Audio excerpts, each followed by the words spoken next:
السلام عليكم ورحمة الله وبركاته. أهلا وسهلا سو دhowaada walaalayaal muuqaalkan kooban insha Allah waxaan rabaa inaan ku falanqeyno mowduucan meesha ugu qoran oo ah furayaasha guusha. Dhammaanteen waxaan rabnaa nolosha inaan meel ka gaarno oo guul la taaban karo adduunka aakhiro markaa inaan gaarno. Laakiin badanaa waxaa jira furayaal qofka haddii uu xoog saaro u suurta gelinaya riyadaas uu markaa qofku ku haminayo. Sidaas darteed dad badan waxay aaminsan yihiin furayaal fara badan oo la isku daray inay markaasi qofka guusha ay u horseedi karaan. Laakiin maanta waxaan rabnaa anagoo furayaashaas qaadanayna oo xusayna haddana inaan isweydiino percentage-ka boqolleyda qodob kasta oo kamid ah furayaasha guusha imisa ayuu markaa u gaaraya. boqolkiiba boqol ayaan wax ku qiimeynaynaa. waxaan rabnaa markaa furayaasha markaynu halkan ku qiimeyno oo sawirdaas aynu ku sharaxno inaynu markaas ay noo soo baxdo inta percentage ee guusha markaas uu qodob kasta ka qayb qaadan karayo. waayo habkan waa hab cusub oo wali qof qaabkan uusan u sharxaynin, waa qaab practical ah oo aan rajeynayo haddii aad muuqaalkan si fiican u daawato ilaa dhammaadkan ay la joogtay marka in noloshaada markaa wax badan ay iska bedeli doonaan insha Allah. halkan waxaa inoogu qoran xarfaha luqaddu marka ay ka kooban tahay laga bilaabo ilaa Z. marka xarfaha shaqalka iyo shibanayaasha marka la isku daro tiradooda waa 26 xaraf. marka waxaanu sameynaynaa marka hore xaraf kasta lambar ayaan siinaynaa. tusaale waa number Soomaha waa 2 aan siinaynaa, 2 ku qoraynaa, B 2 ku qoraynaa, C 3 ku qoraynaa, D 4 ku qoraynaa ilaa lambarka u dambeeyo oo ah Z ayaa waxaan siinaynaa 26. kadib waxaan sameynaynaa furayaasha guusha mid kamid ah ayaa soo qaadanaynaa furayaashaas. kadibna ereyada uu ka kooban yahay furahaasi ayaan waxaan sameynaynaa waa isku daraynaa number kasta oo markaasi uu wato. markaan practical u fulino insha Allah ayaa rajeynayaa si fiican u fahmi doontid haddii Ilaahay subxaanahu wa ta'ala markaa uu inoo ogolaado. numberka koowaad meesha waxaa noogu qoran money oo ah lacagta. dad badan waxay aaminsan yihiin lacagtu inay markaasi qofka guul fara badan markaa u horseedo. marka waxaan isweydiinaynaa su'aasha haddii qofku dhaqaale badan uu haysto macnaheedu waxay ka dhigan tahay boqolkiiba boqol inuu guuleysanayo. haddii qofku uusan dhaqaale badan uusan haysanin waxay ka dhigan tahay boqolkiiba boqol inuu guul dareysanayo. si markaa taas aynu u ogaano percentage-ka lacagtu guusha qofka ay uga qayb qaadan karto ayaa rabnaa marka inaad sawirdan inaan markaa ku muujino. si markaa ila fahamtid money wuxuu ka kooban yahay 5 eray oo ah M O N E iyo Y. 5 xaraf hore waxaan idin mid kasta lambar ayaan siinay. marka lambaradaas ayaan isku daraynaa kadibna tirada noo soo baxay percentage-ka ayaanu markaa fahmi doonaa insha Allah. hagaag waxaan leenahay M lagu daray O lagu daray N lagu daray E lagu daray Y waa 5 xaraf oo ay lacagtu markaa ka kooban tahay money. lambarada hore soo siinay waxaan idhi M wuxuu ku jiraa kaalinta 13. lambarka 13 aan soo siinay markii A ilaa Z la tirinayo M waa lambarka 13 waaye tiradaas ayaanu siinay markaa.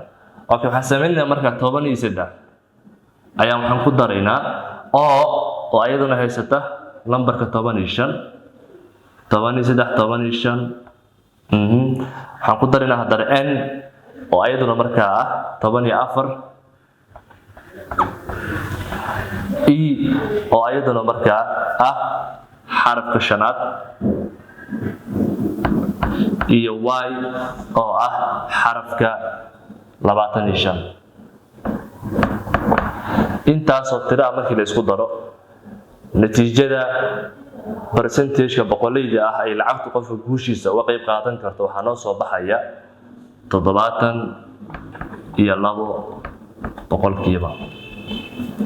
marka halkaas waxaa nooga soo baxay halkaas waxaa nooga soo baxay money ama lacagtu guusha qofka waxay ka qayb qaadataa boqolkiiba 72 tiro markay aad u badan ayaa halkaas ka maqan. qodobka labaad ee muhiimka waxay tahay education oo ah waxbarashada. waxbarashadu marka iyadana waxaa lagu tilmaamaa furayaasha ugu muhiimsan ee qofka guul adduunka aakhira marka uu ku gaari karo. man arada dunya fa alayhi bil ilm wa man arada al akhirah fa alayhi bil ilm wa man aradahuma fa alayhi bil ilm. qofka raba inuu dunyada meel ka gaaro ama qofka raba inuu aakhira meel ka gaaro cilmi baa laga rabaa. labadaba qofkii raba inuu meel ka gaaro isaas oo cilmiga laga rabaa. marka waxaan isweydiinaynaa maadaama education-ka ama cilmiga lagu tilmaamayo furayaasha ugu waaweyn ee guusha, percentage-ka boqolkiiba meeqa ayuu ku noqon karaa marka boqolida marka uu xisaabtay.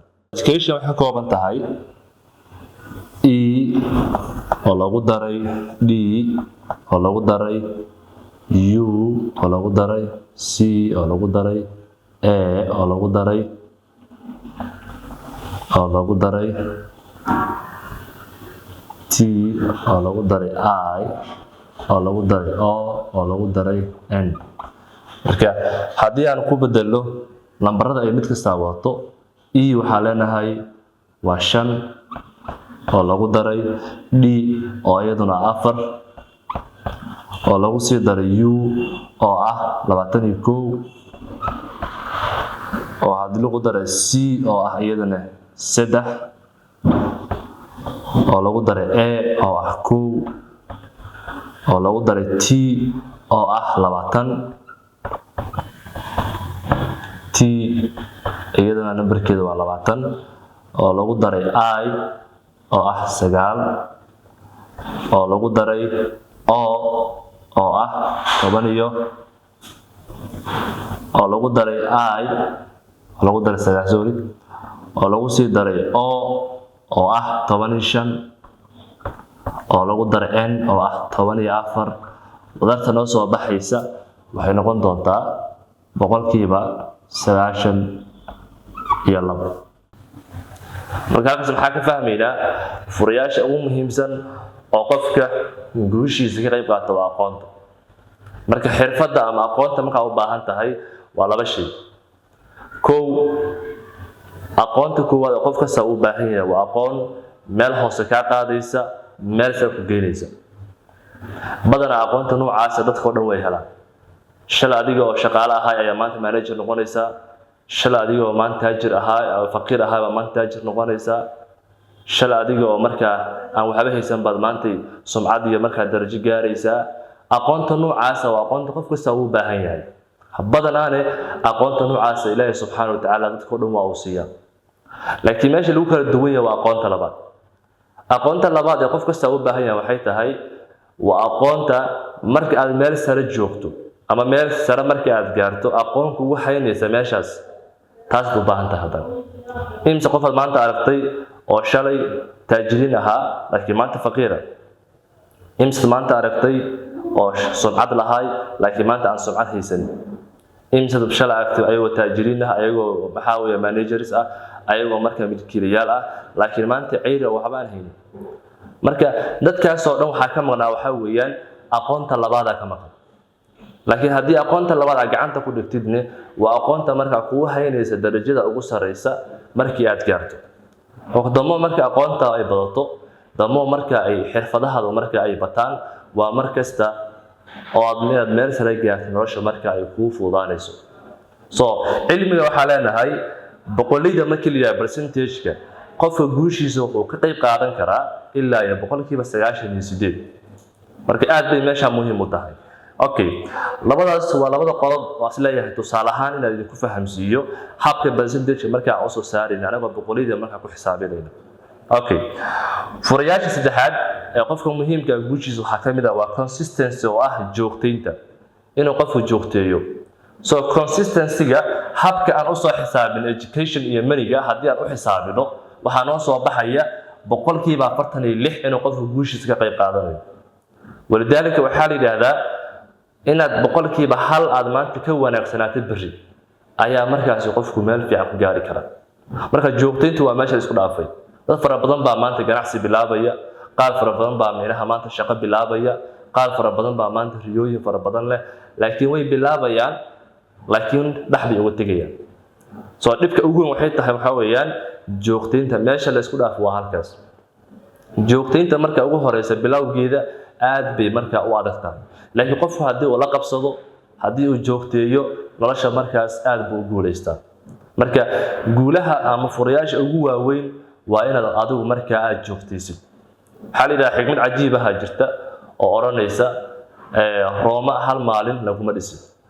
inaha maalinba shay baa lagu darayay, maalinba waxbaa laga jarayay, maalinba waxbaa la hagaajinayay, ugu dambeyn magaalo qurux badan bay noqotay. marka qarniyadii dhaxal magaalooyinka ugu waaweyn oo la dalxiista ku jirta. sidaas darteeda haddii aad rabto markaa nolosha meel ka gaartid inaad isbedel samayso, waxaad u baahan tahay waxay tahay joogteyn. ma aha inaad maanta 100% inaad wanaagsan tahay. ma aha. furaha afraad ee guusha lagu gaaro waa hard work, oo ah in qofku si adag uu markaa u shaqeeyo. marka qodobkan markaan u xisaabino percentage sida hadaaya qodobadii hore u xisaabinaynay, waxaa inoo soo baxaya 98% in qofku inuu guul gaaro ay markaa u fududahay haddii uu si adag ugu shaqeeyo. hard work marka la qaadanayo ama tusaale lagu soo qaadanayo, waxaa la xusaa wadanka China.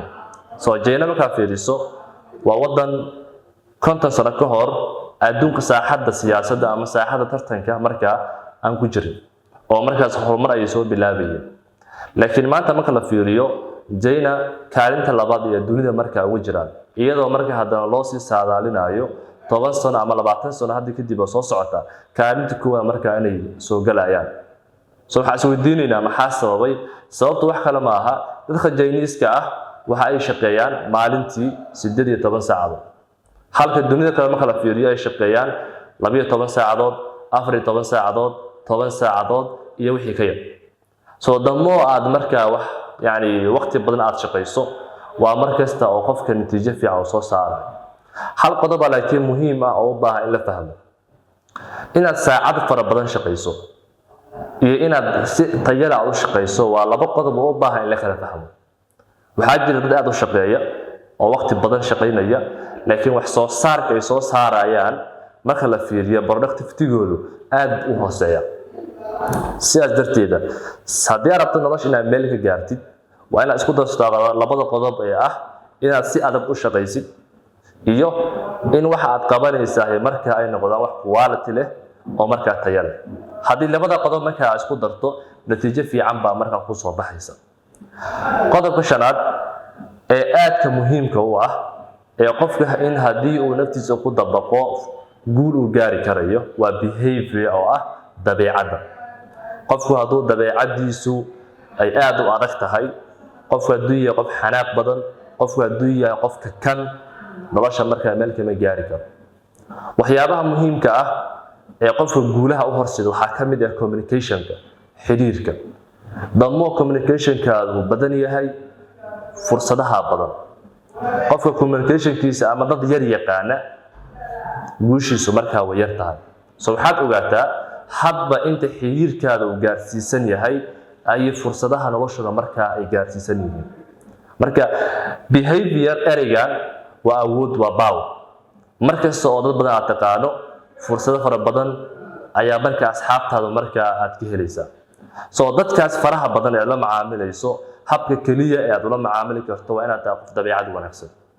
haddii dabeecadaadu ay tahay mid ka kan, ama haddii aad tahay qof carab badan, dadku markaa way kaa kala didayaan. markasta dadku kaa kala didaanne fursadihii markaa dadkaas aad ka heli lahayd ayay kaala tegayaan. si markaa taasi aysan u dhicin, waa in noqotaa qof dabeecadiisu ay wanaagsan tahay, waa in noqotaa qof dabeecadiisu ay macaan tahay, qof dulqaadkiisu uu fiican yahay, qof markaa dadka si wanaagsan oo u quruxda badan markaa ula macaamila. rasuulka calayhi salaatu wasalaam waxyaabaha hogaamintiisa saamaynta faraha badan ku lahaa waxaa ka mid ah qodobkan dabeecadda. sababtoo muslim iyo gaalba nabiga calayhi salaatu wasalaam sida ugu wanaagsan ugu dabeecadda quruxda badan ayuu markaas ula macaamilayay. taasina waxay sababtay in dad badan markaas ay nabiga ay soo raacaan. si markaas aad u guulaysato, buundada ugu waaweyn ee guulaha lagu gaaro waxaa ka mid ah qodobkan dabeecadda. percentage-ka marka aan idhaahnane dabeecaddu 80% ayay qofka guushiisa ka qayb qaadataa. marka waxaan rajeynayaa qodobkan aad fahamtay dabeecad wax badan marka ay ka bedelto dabeecadaada. qodobka u dambeeya ee lixaad ee furayaasha guusha ka mid ah ee aan halkan idinkula wadaagayo waa environment-iga, waa deegaanka.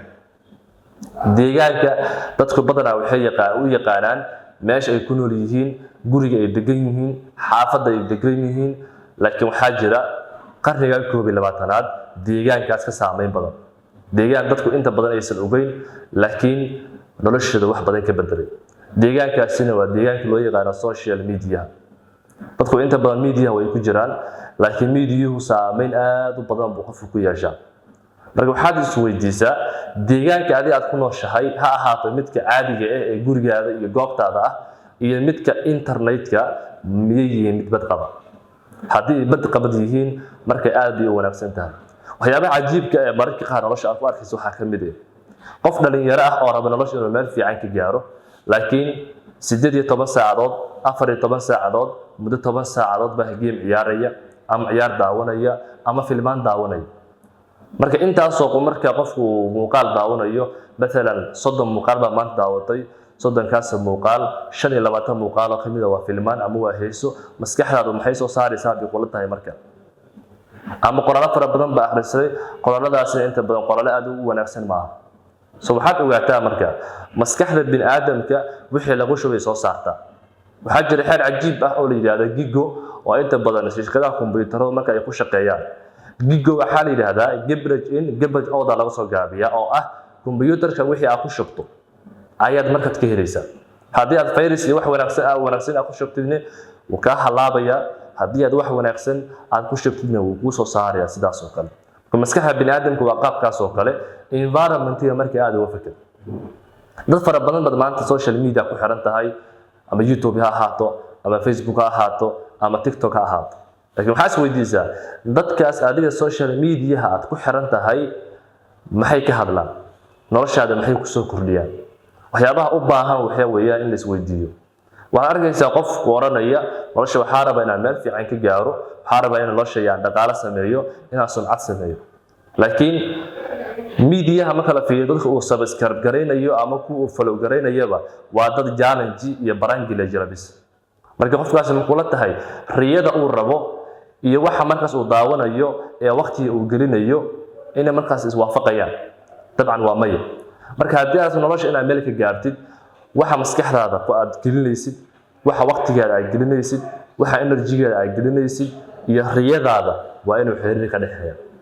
haddii markaas aad samayso guul fiican bad gaaraysaa.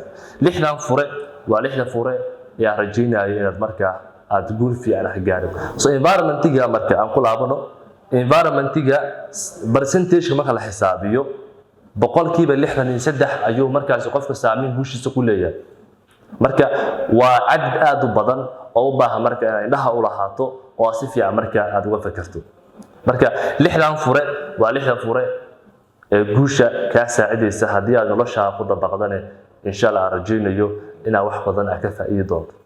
haddii aad kala soo gaartay waxaan rajaynayaa inaad wax ka faa'iiday muuqaalka insha Allah si wada asxaabtaada aad baa u mahadsantihiin. Assalaamu calaykum waraxmatullaahi wabarakaatuh.